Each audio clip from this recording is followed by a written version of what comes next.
નમસ્કાર મિત્રો, હું આપનો મિત્ર એડવોકેટ વિજય કોડવાની. મિત્રો, હવે આવનાર સમય બહુ જ સંઘર્ષનું અને કઠિન છે, ખાસ કરીને મધ્યમ વર્ગ માટે. કેમ કે એમના પાસે જે પૈસા છે એ લિમિટેડ છે અને કદાચ મહેનતના પૈસા છે, એટલે બહુ સાચવીને પોતાના પૈસાને ઇન્વેસ્ટ કરજો. કે હવે મોટી કંપનીઓ અને મોટા બ્રોકરો જેને કહીએ, એમણે આપણા જ ભાઈબંધોને, આપણા જ રિલેટિવને, આપણા જ મિત્રોને કહીએ કે ધંધે લગાડ્યા છે કે તમે કોઈ પણ રીતે ઇન્વેસ્ટમેન્ટ લઈ આવો. હવે એમાં રિયલ એસ્ટેટ કહો, શેર માર્કેટ કહો, મ્યુચ્યુઅલ ફંડ કહો, LIC કહો, બેંક લોન કહો, XYZ જે પણ હોય, કોઈ પણ રીતે એટલે લગભગ એવું થઈ ગયું છે કે ભાઈ લોકોને મૂર્ખ બનાવો. 10, 15, 20 વર્ષની પોલિસી આપો, આટલા પૈસા મળશે, આમ થશે ને તેમ થશે. કરોડપતિ તમારે પેપર ઉપર હમણાં ભલે તમે કરોડપતિ નથી, પણ ઓન પેપર તમને એટલા મોટા કરોડપતિ બનાવી દેશે કે જાણે આજુબાજુના તમારે 10-20 મિત્રોને તમે ગજવામાં લઈને ફરશો એવું તમને ફીલ કરાવશે.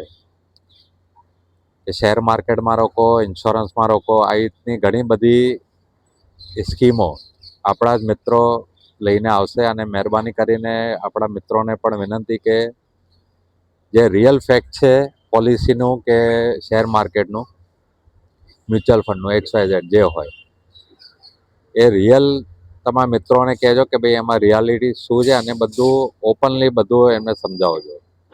કે પાછળથી બિચારા એટલા દુઃખી થાય છે કે ઇન્સ્યોરન્સના પૈસા લેવામાં એટલા ધક્કા ખાય.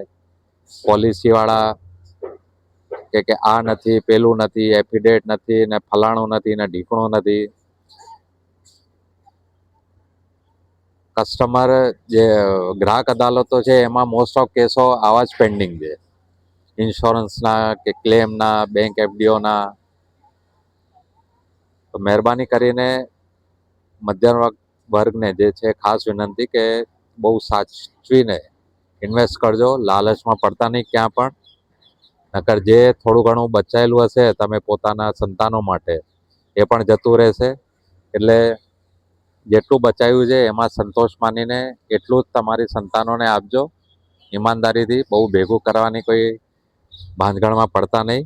કે હવે દિવસે દિવસે આપણે જે કહીએ કે લાઈફ બહુ સસ્તી થતી જાય છે, ક્યારે શું થશે કોઈને ખબર નથી.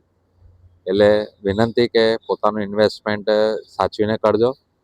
ખાસ કરીને શેર માર્કેટમાં બહુ ટેકનિકલ ને ફંડામેન્ટલ ને ફલાણું ઢીકણું એ બધું જોતા નહીં. એટલે એક પ્રકારનો લીગલ જે સટ્ટો કહેવાય, જુઆ તમને ઓપનમાં ના રમી શકો. તીન પત્તી કે જે આપણા છોકરાઓ રમે છે, ત્યાં ફક્ત ભણેલાઓ જે છે એટલે લીગલી ટેક્સ આપીને જુઆ રમે છે, બસ એટલું જ સમજજો.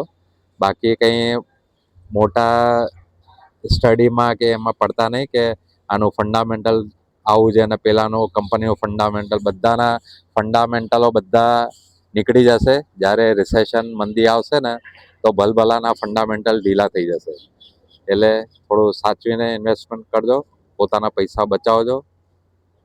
જય હિન્દ, જય ભારત.